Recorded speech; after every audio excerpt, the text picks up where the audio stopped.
दबाएं। उसके बाद इंस्टॉलेशन में जाएं, फिर स्क्रीन पर दिख रहे टीपी लिस्ट को सेलेक्ट करें और फिर frequency 11090 megahertz, symbol rate 29500, polarity V save करके सेव का बटन दबाएं। इसके बाद स्क्रीन पर दिखाई गई सभी फ्रीक्वेंसी और सिंबल रेट को आप इसी प्रकार से सेव करें और फिर सर्च करें। ध्यान रखें कि आपको अपनी डिश को नहीं हिलाना है। तो लीजिए, अब आपका डीडी फ्री डिश का सेट टॉप बॉक्स तैयार है आपको पहले से भी ज्यादा चैनल्स के मजे देने के लिए, और वो भी बिना किसी मासिक शुल्क के।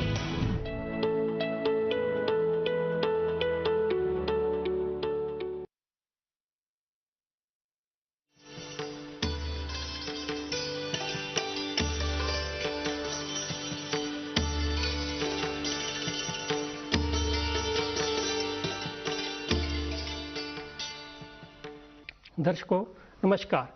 विश्व स्वास्थ्य संगठन, जिसे WHO कहा जाता है, उसकी एक रिपोर्ट के अनुसार 830 बच्चे प्रतिदिन अपने जीवन से हाथ धो बैठते हैं, और इसके कारण ये हैं कि अगर उनको देखा जाए वो बच सकते हैं, उन कारणों का इलाज हो सकता है। ऐसा क्यों हो रहा है? तो इसमें जच्चा और बच्चा, माता और उसका जो बच्चा है, दोनों की अगर सही देखभाल हो, उनका सही रूप से उनका स्वास्थ्य, आहार या जीवन शैली हो, तो ये 830 बच्चे जो प्रतिदिन अपने जीवन से हाथ धो रहे हैं, इनसे छुटकारा मिल सकता है, वो जीवन ले सकते हैं, प्राप्त कर सकते हैं। आइए, जच्चा और बच्चा में आयुर्वेद में किस प्रकार इसका स्वास्थ्य देखा जाता है, किस प्रकार इसका इलाज किया जाता है, जिससे कि ये जो 830 प्रतिदिन बच्चे अपने जीवन से हाथ धो रहे हैं, उनसे हाथ ना धोना पड़े। और इस पर चर्चा करने के लिए आज हमारे स्टूडियो में उपस्थित हुई हैं डॉक्टर अरुणा भट्ट जी। आपका बहुत बहुत स्वागत है। आप आयुर्वेद का हॉस्पिटल में कार्यरत हैं इस समय, डिप्टी मेडिकल सुपरिटेंडेंट के पद पर। तो डॉक्टर साहब, देखा जाए जैसे ये एक WHO की रिपोर्ट है, 830 बच्चे वो उन कारणों से अपने जीवन को हाथ धो रहे हैं जिनसे वो बच सकते हैं अगर उनकी स्वास्थ्य सही हो या उनका सही तरीके से इलाज हो। तो जो बच्चे होते हैं, माता होती है, गर्भवती होती है, या उसकी जब डिलीवरी होती है, या डिलीवरी के बाद उसको किस प्रकार इलाज रखें या किस प्रकार उसका ध्यान दिया जाए, तो ये काफ़ी हद तक दोनों बच सकते हैं। तो इसके बारे में आप क्या कहेंगे, जच्चे और बच्चा के बारे में किस प्रकार इसकी देखभाल की जानी चाहिए? देखिए, सबसे पहले कंसेप्शन से लेकर टिल चाइल्ड बर्थ, जी, तो गर्भधारण करने से लेकर बच्चा होने तक उस लेडी की, उस कपल का पूरा हेल्थ इश्यूज या जो भी उनका हेल्थ का ध्यान रखना बहुत इम्पोर्टेंट है। जैसे हमारे आयुर्वेद में भी कहते हैं कि बीज, क्षेत्र, काल और अंबु। बीज हुआ मतलब जैसे स्पर्म एंड ओवम, तो ये डिफेक्टेड ना हो दोनों, ठीक है ना। क्षेत्र हुआ जैसे वूम्ब, गर्भाशय, गर्भाशय जहाँ पे ये इम्प्लांट होना है। तो काल हुआ कि कंसेप्शन कब होना है, जैसे बीज मतलब टाइम ऑफ कंसेप्शन क्या है, वो भी एक इम्पॉर्टेंट फैक्टर है। एंड देन जो अंबु मीन्स इसकी ग्रोथ जो प्लासेंटा के थ्रू होती है। तो ये इन चार चीजों को, यानी कि कंसेप्शन, जब एक कपल आता है कंसीव करने के लिए, तो यहाँ से स्टार्ट होता है हमारा आयुर्वेद, राइट फ्रॉम कंसेप्शन। तो यहाँ से उनको तैयार किया जाता है एक कपल को, ताकि वो एक उत्कृष्ट गर्भ पैदा हो सके, उत्कृष्ट गर्भ बन सके, जिसकी वजह से अच्छा बच्चा हम इस सोसाइटी को दे सके। आयुर्वेदिक की दृष्टि से, हाँ जी, आपने गर्भधारण की बात की है, फिर गर्भकाल जो 9 मास गर्भ में बच्चा रहता है, इस समय क्या क्या कुछ हिदायतें हैं वो दर्शकों को? वही मैं आपको कहने जा रही हूँ। अब हो गया, अब सपोज किसी लेडी का गर्भधारण हो गया, तो उसको फिर हम एक परिचर्या, मतलब गर्भिणी परिचर्या जिसको बोलते हैं, तो उसमें एक मास अनुमासिक क्रम आता है, और इट इज डिवाइडेड इनटू 3। एक है मास अनुमासिक, उसको क्या करना है, तो प्लस उसका गर्भ उपघातकार भाव, क्या है और गर्भ संस्थापक द्रव्य क्या है। अब है मास अनुमासिक, यानी कि हर मास right from the first month से लेकर 9th मंथ उसका आहार, विहार और विचार कैसे होने चाहिए गर्भिणी के। उसका आहार कैसा होना चाहिए, उसका विचार कैसे होने चाहिए, उसको नींद कितनी लेनी चाहिए, उसको खाना कैसा खाना चाहिए, ये हम हर एक उसको एक हमारे हॉस्पिटल में भी है कि पूरा काउंसिल किया जाता है। जी। तो फिर उसको ये भी बताया जाता है कि उपघातकार, गर्भ उपघातकार भाव, जैसे किन चीजों से जिनसे गर्भ को प्रॉब्लम हो सकती है।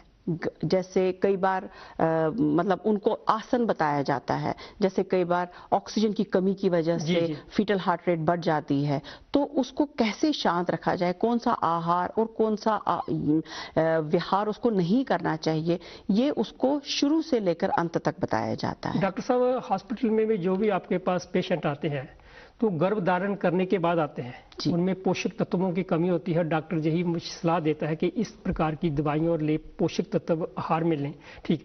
लेकिन क्या ऐसा भी है कि गर्भ धारण से पहले भी आप के हॉस्पिटल में कोई आ सकता है, पूछ सकता है कि गर्भ धारण करने से पहले क्या करना चाहिए? बिल्कुल, तभी मैंने स्टार्ट ही यहीं से किया, from conception till child birth, यानी कि जब एक कपल को कंसीव करना है तो वो पहले काउंसिल करे, पहले हमारे हॉस्पिटल आ जाए, वहाँ हमारे डॉक्टर्स कार्यरत हैं, तो उनसे मशवरा करे, वो प्रॉपर एक उनको काउंसिल करे, क्योंकि इसमें जैसे यूजुअली फीमेल्स का एनीमिया होता है, तो पहले ही अपना प्रोफाइल, खून की, बिल्कुल खून की कमी होती है या बहुत फैटी होती हैं, तो there are so many issues which need to be addressed from बिल्कुल इन्फेंसी में, before conception it needs to be addressed. So जब वो चीजें एड्रेस हो जाती है, then doctor will advise them कि ये वाला काल, this period you should meet, ठीक है ना। सो अगर उस पीरियड में आपका कंसेप्शन हो जाता है तो गर्भ उत्कृष्ट डेफिनेटली होगा, फीटस में कोई प्रॉब्लम। एंड मोर ओवर हमारे हॉस्पिटल में जैसे योगा के एक्सपर्ट्स हैं, तो जैसे गर्भिणी आती है तो उसके लिए कौन से आसन जैसे लाभकारी हैं जिससे उसका सुख प्रसव हो और उसकी जो यात्रा है ये सुखमय रहे, ताकि उसको किसी किस्म की इरिटेशन ना हो, क्योंकि if mother is irritated child will be automatically irritated. So इसलिए तो ये हमारे हॉस्पिटल में इसकी पूरी व्यवस्था की गई है। तो मैं इस माध्यम से भी कहना चाहती हूँ कि गर्भिणी आए, चाहे प्रसव से पहले आए, चाहे बिफोर कंसेप्शन आए, चाहे प्रेग्नेंट लेडी भी आए, हमारे हॉस्पिटल में पूरा इसका इंतजाम किया गया है। और साथ में योग, आसन, प्राणायाम, उसके बारे में कितने लाभकर है उसके बारे में भी पूरी नॉलेज दी जाती है। डॉक्टर साहब, आज से 10-20 साल पहले जितनी भी प्रसूताएं होती थी, डिलीवरी होती थी, वो सामान्य तौर पे होती थी, प्राकृतिक तौर पे, लेकिन आज उधर से घट के सर्जेरियन ऑपरेशन की जो संख्या है बढ़ती जा रही है, इसका क्या कारण है?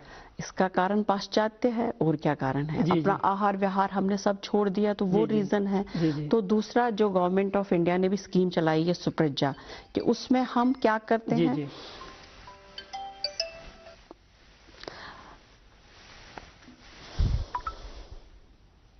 सुप्रज्ञा के तहत किस प्रकार उसमें हम यही कहते हैं कि गर्भिणी को इसमें क्या करना चाहिए so that caesareans can be avoided. कौन से आसन करने चाहिए, जैसे फिटल डिस्ट्रेस ना हो, कौन से आसन लाभकारी है उसके लिए, तो वो आसन हम उनके बताते हैं। We use to go to Gandhinagar hospital, वहाँ से भी, अपने हॉस्पिटल में भी, लेकिन इन कोलैबोरेशन विद गांधीनगर भी हम करते हैं। तो वहाँ की लेडीज को हम उस दिन अवेयर करते हैं कि आप ये आसन कर लीजिए, सो दैट कि आप कल को जो आपका प्रसव है वो सुख प्रसव हो। और हमारे शास्त्रों में भी कहा गया है, जैसे 8th मंथ में, जैसे हमारे यहाँ हॉस्पिटल में भी होता है, जैसे 8th मंथ में ऑयल का ज्यादा ये पिलाया जाता है, जैसे ऑयल हो गया, मेडिकेटेड ऑयल्स या बटर या घी, मेडिकेटेड घी, प्लस योनि धारण, योनि में पिच्चू का धारण किया जाता है मेडिकेटेड ऑयल से, बर्थ कनाल में वो रखा जाता है, जिससे फीटस को थोड़ा ऑयलिंग हो जाती है, जिसको अल्टीमेटली सिजेरियन की जरूरत ही ना पड़े। डॉक्टर साहब, आयुर्वेद में स्वास्थ्य वृत्त का बहुत महत्व है। एक कुमार वृत्त है, एक स्वास्थ्य वृत्त है। तो स्वास्थ्य वृत्त की अगर हम पालना करें तो शायद ऐसी हमें कहीं शिकार नहीं होना पड़े ऐसे कष्टों का, ऐसे रोगों का। तो स्वास्थ्य वृत्त कैसे पालन की जाए, उसके बारे में थोड़ी जानकारी दर्शकों को दीजिए। देखिए, स्वास्थ्य वृत्त तो वही हुआ ना कि सबसे पहले हमने अपना हाइजीन मेंटेन करना है। जी जी। हाइजीन मतलब जैसे कि सबको पता है व्हाट इज हाइजीन। पुराने कपड़े पहनकर ऊपर डीओ करना, दैट इज नॉट हाइजीन। जी जी जी। ठीक है ना। यूजुअली जैसे पेशेंट्स करते हैं उनमें स्किन डिजीजेस का ज्यादा चांस रहता है। आहार में टाइम से खाना है, टाइम से उठना है, टाइम से बैठना है, तो ये करना है। प्लस वॉक, एक्सरसाइज, जी जी, ये चीजें, ये सारा स्वास्थ्य वृत्त में आता है। योगा का पालन करिए, जी जी, प्राणायाम करिए, ब्रीदिंग, डीप ब्रीदिंग एक्सरसाइज। अब देखिए ना, अब आप खुद ही देखते होंगे नेट पे इतना करते हैं, बाहर के मुल्कों में इतना योगा का हो रहा है। जी जी, तो ये तो हमारी शैली है, हम उसको अपनाएंगे तो हमें कितना फायदा होगा। जी जी। तो इसलिए यही सब करके हम अपने स्वास्थ्य को मतलब स्वस्थ रख सकते हैं और स्वास्थ्य व्रत का पालन कर सकते हैं। डॉक्टर साहब, आपने 3 उपस्तंभों की बात की थी जी, कि 3 उपस्तंभ अगर हम कहें, ये भी स्वास्थ्य वृत्त में आते हैं? बिल्कुल, ये भी स्वास्थ्य में आते हैं। तो उनको थोड़ी सी जानकारी दे दीजिए। These are pillars of life. जी जी। अगर हम 3 इन उपस्तंभ, स्तंभ तो हो गए ना पिलर्स, तो दीज आर सब पिलर्स ऑफ लाइफ। अगर हम इन सब पिलर्स पे ध्यान दें, स्तंभ हो गए वात, पित्त और कफ।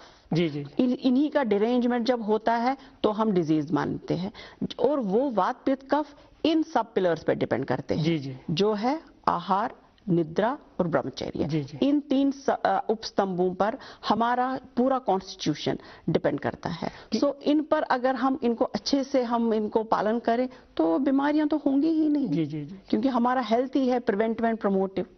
डॉक्टर साहब, ये तो आपने माता के लिए बता दिया, जो जच्चा है, बच्चे के लिए जब उसका जन्म होता है, बिल्कुल, उसके बाद उसकी किस प्रकार देखभाल करनी चाहिए?